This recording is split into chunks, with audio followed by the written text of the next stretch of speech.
Hey everyone, and welcome to RUBIN'S Mind Lab, where we break down the latest research into what it really means. Ever wonder how music can instantly transport you back to a specific moment in your life? What if the music itself already has a hidden meaning that shapes the memories it unlocks? Today we're diving into a fascinating study that looks at how the meanings we associate with music can influence the personal memories that music brings back. Think about a song that always makes you feel a certain way or reminds you of a particular event. This research asks if it is not just your personal connection, but if the music itself carries a shared meaning that influences more than just your feelings. Researchers wanted to know if music, even if you've never heard it before, can evoke memories, and if the meaning we get from the music plays a role in what those memories are like. We all know music can be a powerful memory trigger, often linked to specific events we experienced while listening to it. But what about music we don't have a personal history with? Can it still unlock specific types of memories or influence how those memories feel? We already know that music's emotional content can influence the memories it brings back. Sad music might bring up sad memories, happy music, happy ones. That is emotional congruency. But this study wanted to go deeper. They wondered about semantic associations. What does that mean? Well, it refers to the extramusical meanings we connect with music. This can happen in a few ways. Composers might intend a piece to sound like something specific, like birds chirping, so it has a concrete meaning. Or music might evoke a cultural association or an atmosphere, like a French cafe.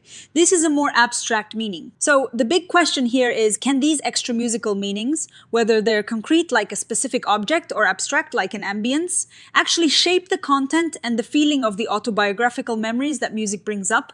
And do concrete meanings work differently than abstract ones? This is pretty cool because this study was the first to really dig into this. They wanted to see if different pieces of music could convey specific concepts to people, and if those concepts would then influence the memories that popped up. Here is how they set it up. They gathered 53 people and played them 14 different short clips of classical music. Most of these pieces were chosen because they were likely new to the participants. After listening to each clip, participants were asked two main things. First, what concept or meaning did they think the music was trying to convey? Second, they were asked to recall a personal memory that the music brought to mind. They then answered questions about how vivid, emotional, and detailed these memories were. The participants were a pretty diverse group in terms of age, with the majority being what they called music-loving non-musicians.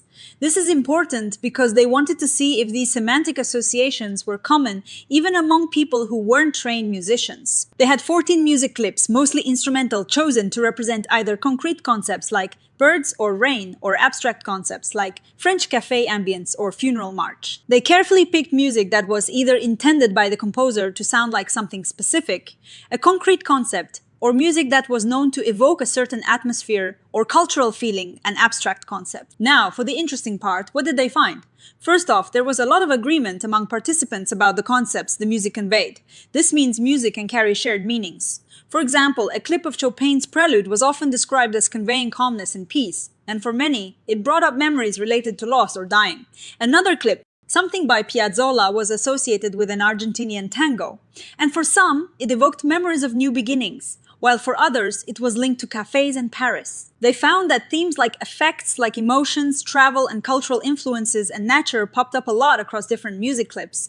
This suggests music can tap into universal human experiences and themes. Some of the music did a really good job of evoking the specific concept the researchers intended, like the Latin American influences from the Roberto Roena piece. So even though they chose specific intended concepts, things like calmness, love, sadness, and even things like train travel or Celtic influences became really strong themes.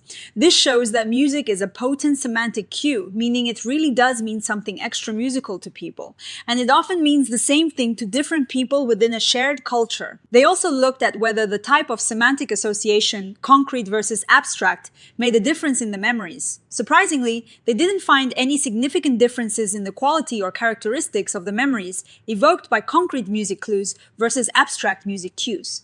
This means whether the music sounded like a bird or just evoked the feeling of a French cafe, the memories it brought back didn't systematically differ in how vivid or emotional they were. This contrasts with some previous research using words as cues, where concrete words often evoked more specific and faster memories. The researchers suggest this difference might be because music, even when abstract, can still convey strong emotional or atmospheric information that primes memories regardless of its concreteness. This is a really interesting finding. It suggests that music is a different kind of cue than words. While words might have a more direct, concrete meaning that leads to specific memory recall, music's power might lie more in its emotional and atmospheric qualities, which can transcend whether the meaning is explicit or implied. They did find that how familiar people were with the music did influence whether they recognized the intended concept. If you'd heard a piece before, you were more likely to pick up on the specific meaning the researchers had assigned to it. However, this familiarity didn't seem to change the actual memory description itself. This implies that the shared semantic meaning of music, regardless of individual familiarity, is what influences memory content more broadly. So, what does this all mean? This study provides strong evidence that music can evoke shared semantic meanings among listeners. This means music isn't just a personal trigger, it has a collective communicative power, similar to language in some ways for conveying extramusical concepts. These shared concepts then influence the content of people's autobiographical memories. It is like the music is softly suggesting a theme, and our memories tend to latch onto that theme. The fact that some music clips were better at evoking consistent concepts than others is also important. It shows that not all music is created equal when it comes to conveying specific meanings. Some musical structures, styles, or even composer intentions might be more effective semantic vehicles than others. What does this mean for us? Well, for starters, it highlights the power of music in shaping our personal narratives. It also opens up possibilities for using music more intentionally. In therapy, for instance, music could be used not just to evoke emotions, but to guide recall towards specific themes or concepts, potentially helping individuals process experiences or access memories that are difficult to reach. Think about using music that signifies comfort or resilience to help someone recall memories related to those feelings. Of course, no study is perfect. One thing the researchers noted is that there was a slight difference in musical training between the two groups who listened to different sound clips. While they accounted for this, it is a reminder that individual differences can play a role. Also, they used mostly unfamiliar classical music. It would be really interesting to see if these semantic associations hold up with more familiar contemporary music, or even with spoken word cues that have similar semantic loads. This research really makes us think about how we experience and use music. It is not just background noise, it is a meaningful communicator that can shape our understanding of our own past. It adds another layer to why music is so deeply integrated into our lives and our memories. It is a reminder that the arts have a unique power to connect us, both to ourselves and to each other, through shared meaning and shared experiences, even when those experiences are personal. What are your thoughts on this? Does music help you recall specific kinds of memories? Let me know in the comments below. And if you found this breakdown helpful, please give it a thumbs up and subscribe to RUBIN'S Mind Lab for more explorations into the fascinating world of psychology. We'll see you in the next one.